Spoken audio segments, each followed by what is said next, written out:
What is up, people? Today we are gonna study the control structures of Swift language. What are control structure? Control structure is a way to handle your program or your application based on some condition.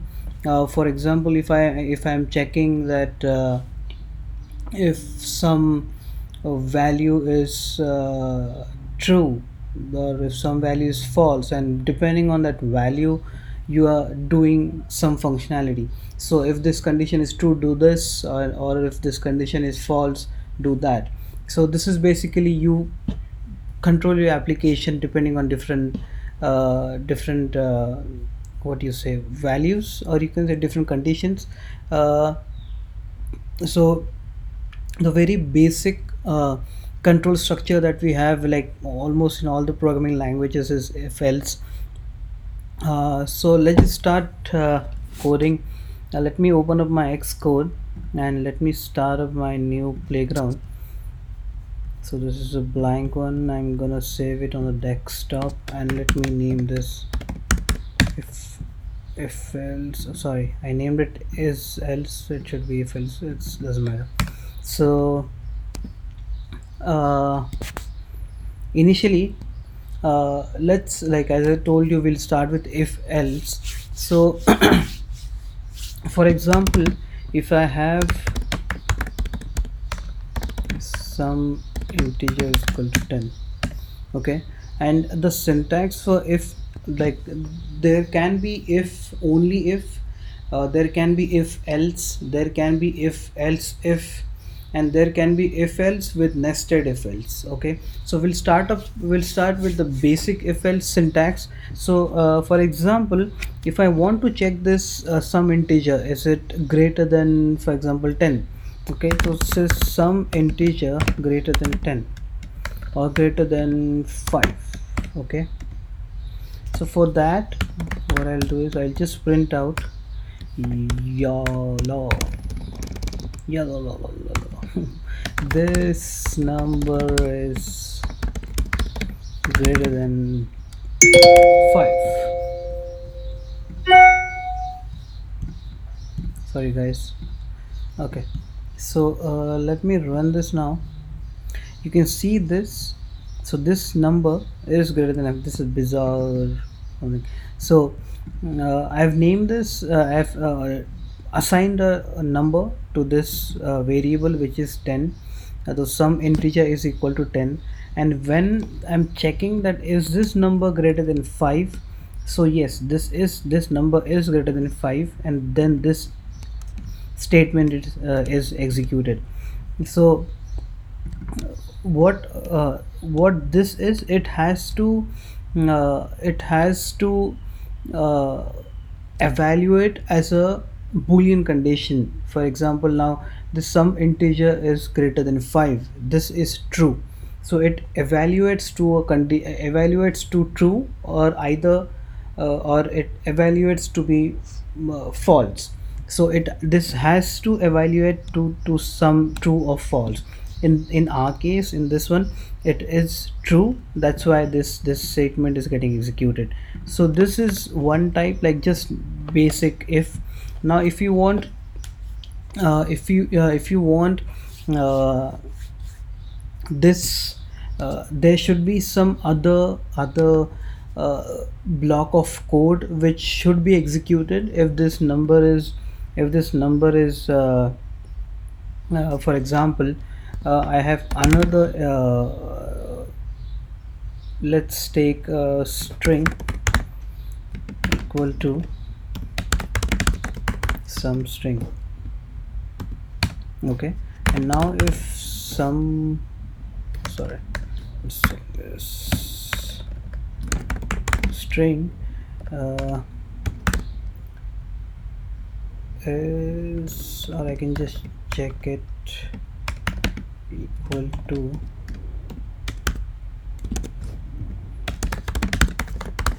some string.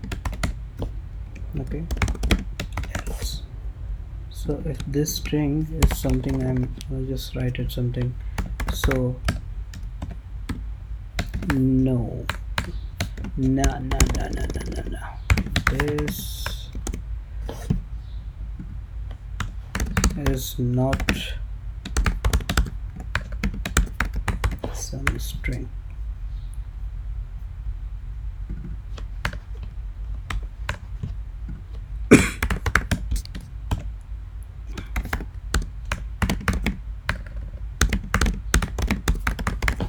Okay, just let me comment this, the first print.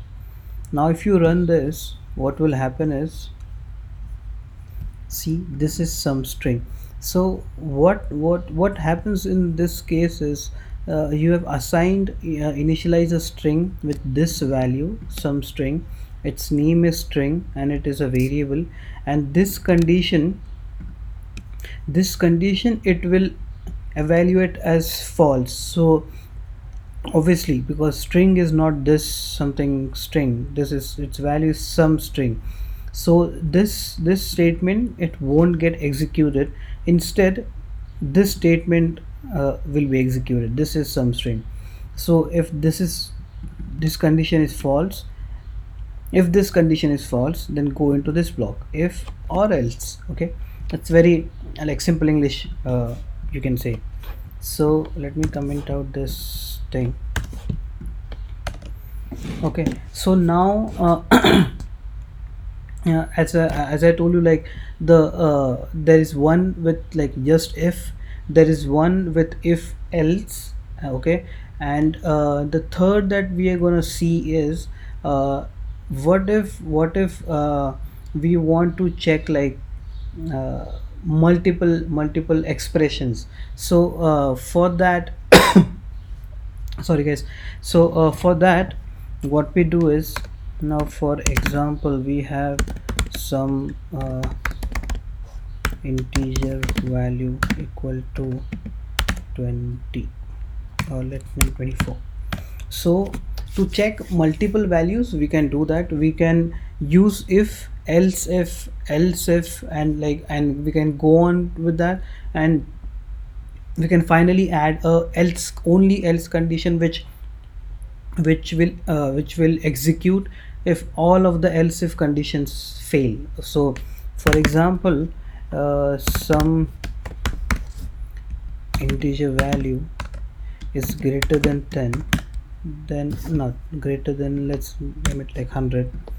So this number is greater than 100. Okay, now see this syntax, else if. Now some integer value is greater than 50, I'm gonna again print like this number is greater than 50. Okay, so what will happen is, and now else print this number is some, I don't know, you can give anything, it's something. So when you run this now, okay, so what will happen is, this number, is it greater than 100? No. Okay, so this won't be executed, this block won't be executed. Is it greater than 50? Hell no, this is 24. So this statement will not be executed. Instead, this condition will be executed. So this number is something. Okay, so but now if you want to check that uh, if this, for example, this value is greater than 10 and this value greater, now see the magic. What will happen is, you see, only this statement is executed, even though this number is greater than 24, greater than 20. This statement hasn't been executed. It is because if else if these condition will are exclusive conditions. So what I mean by exclusive is, once any of the condition is is true, uh, the block, that particular condition like statement will be, or block will be executed, and it won't execute any of the other blocks. It will just exit out, and it will follow up with the other or future functionality that you have added. So here is, you can see, this number, it is greater than 10. It just, so as soon as this has been returned as true, this is executed. It didn't check this one.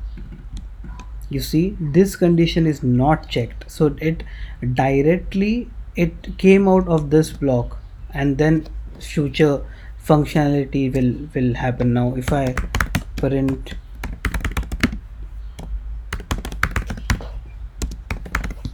functionality, now if I print this, like if I run this, see this thing. Okay, so just keep in mind, this is very important when you write any program. If you're using if else, just remember that if you're using if else, else if, and then else condition, just remember only one of the condition is gonna get checked. If it is true, like all the conditions are gonna check, sorry, all the conditions are gonna get checked, but if as soon as it finds a true condition, it is gonna exit from that block, and it will start the future functionality. Just keep that in mind, it's very important. Okay, so this is one type. And also, yes, if else condition can also be easily, uh, I mean, it can be implemented by using a switch statement, which also will cover. Okay, there's a small, like not small, there's a syntactical difference between these two, and there are some, like switch state control structure works really good with enums and stuff. So those will cover up later, but for now uh, I don't think so there's anything in if else condition to be covered. This is it. uh, so yes, we'll wrap it up, guys. And just remember, yeah, I forgot to tell you one thing. Just download Xcode 2.x. It has some great features. It has Swift 5. You can check out the latest changes in Swift 5, like we have some string interpolation changes.